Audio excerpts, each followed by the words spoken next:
All right, what I'd like to show you in this video is a complete example of a hypothesis test. So I mentioned previously that there were kind of 4 steps that we're going to follow. So I'd like to show you an example where we do all 4 of those steps at the same time, so you can kind of get an idea of the flow. All right, there's supposed to be 20% orange M&Ms in bags of M&Ms. I read that online. Suppose a bag of 122 M&Ms has only 21 orange ones. Okay, first of all, it might help if I stop and consider, what does that mean? If I got 21 orange out of 122, well, that means I saw 0.172, so that's 17.2%. Remember, it's supposed to be 20%. I'm seeing only 17% orange.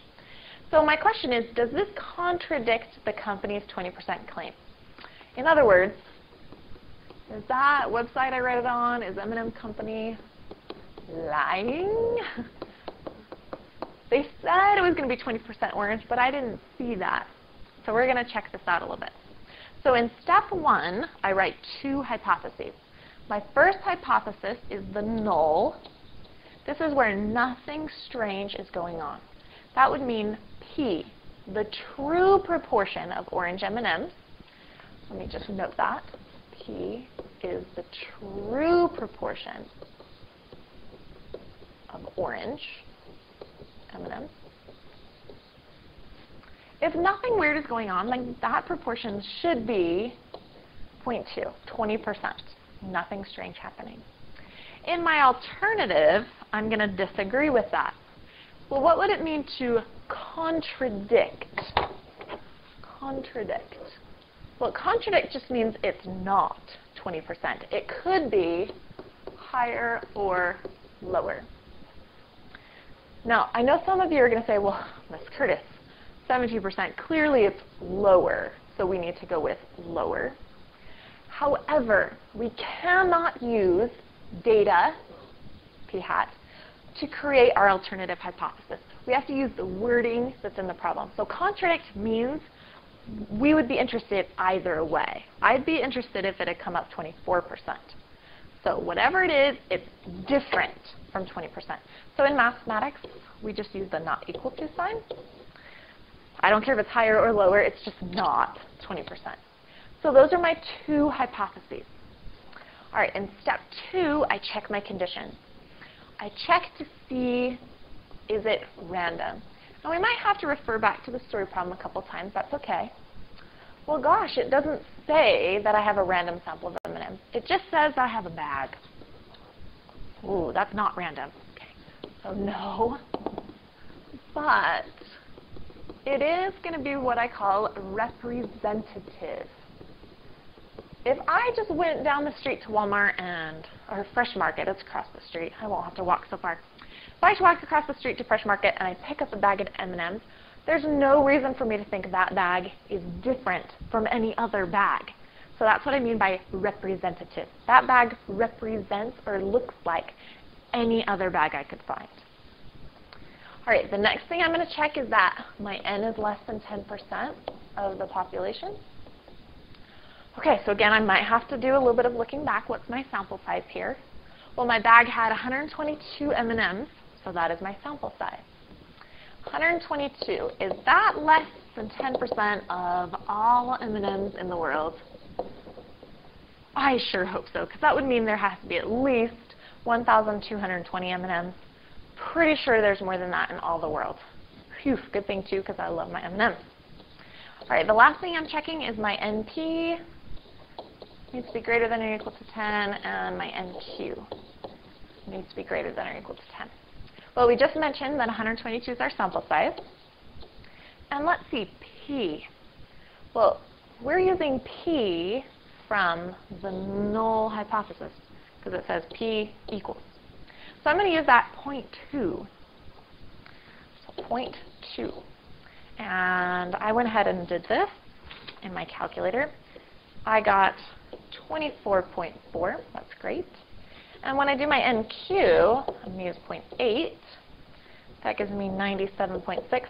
Both of those numbers are greater than or equal to 10, so I'm good to go. All my conditions are met. So So the last thing I'm going to write down is that I'm going to do a 1 proportion z-test. Please write this on every problem. Very important. Will save you points on the AP exam. Promise. Okay, so just a quick recap where we've been. We read our story problem. We wrote 2 hypotheses, null and alternative.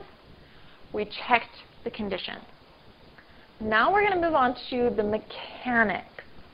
This is where I'm going to kind of build that normal model, thinking sampling distribution. So I'm going to remind myself that my normal model follows this format. That's from Chapter 18. So my normal model is going to be centered at P. Remember, for P, I'm using the value from the null hypothesis. It's a little pretending game. We're pretending the null is true. So that means I'd be centered at 0.2 with a standard deviation of 0.2 times 0.8 over the sample size of 122. Now again, I did that in my calculator. I got 0.036. Okay, so let's go ahead and draw a normal model. Just so that I can kind of keep in mind what I got going on here. It's centered at 0.2. Now I could go ahead and mark in 1 and 2 standard deviations, but all I really care about is the value that I saw. Okay. Remember, we saw that 17.2% or 0.172. So I'm going to go ahead and mark that on my picture. I don't know where it is. It doesn't matter. It's just a sketch. 0.172. And I'm going to be shading, what if it was even less than that? Because that would be weird. Remember, in our alternative, we did a not equal to here. So that means I would be interested if it had gone the other way. What if, oh, my apologies, that should be symmetric. We know I'm not a great artist at this point. So I'd be just as interested if it had gone over here. And that is a 2 and not a z. Now, I don't really know what number this is. I mean, I could figure it out because it's symmetric, but I don't really care. I'm going to focus in on this piece I already have. So let's go ahead and find a z-score for that. Make sure I give myself a lot of space to work here. So my z-score, that's not a 2, that's definitely a z this time. Well, I saw 0.172. I'm going to subtract, it was supposed to be centered at 0.2. And my standard deviation was right up here, 0.036. And when I put that in my calculator, I get negative 0.78. All right, so that's my z-score. So right here, the z-score is negative 0.78. Negative, good sign, right, because I'm below the average. So I can use my calculator. I'm going to let you do this part. I'm not going to demonstrate. You should be able to just jump in your calculator, figure this out. Should be able to jump in and find that the probability there is 0.218. So what does that mean for this other side, right? Well, it's the same thing. It's symmetric. So this piece is also 0.218. So my total p-value, remember I have to add the shaded areas together, is 0.436. 0.436. Okay, very important. So, quick recap, where we've been, where we're going. Step 1, we wrote our 2 hypotheses. We're assuming the null is true. That's guiding all the rest of our thinking here. We checked the conditions. We created a model based on our ideas from sampling distribution. And we found that out that if the M&M company is telling the truth and there are 20% orange M&Ms in the world, the chance that I would see the 17% thing going on is 0.436. That's almost a 50% chance. This is huge probability. That means it's very possible. Very, very possible. I cannot reject the null hypothesis. I don't have any argument that it's bogus. So, in my conclusion, I'm going to mention that.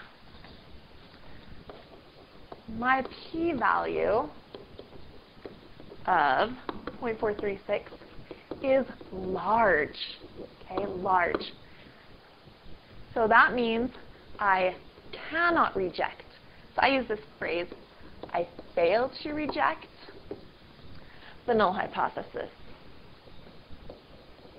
I cannot throw it out the window because it's perfectly reasonable.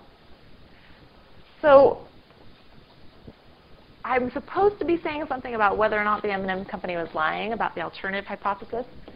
So I'm going to say, guess what? There is no evidence that the proportion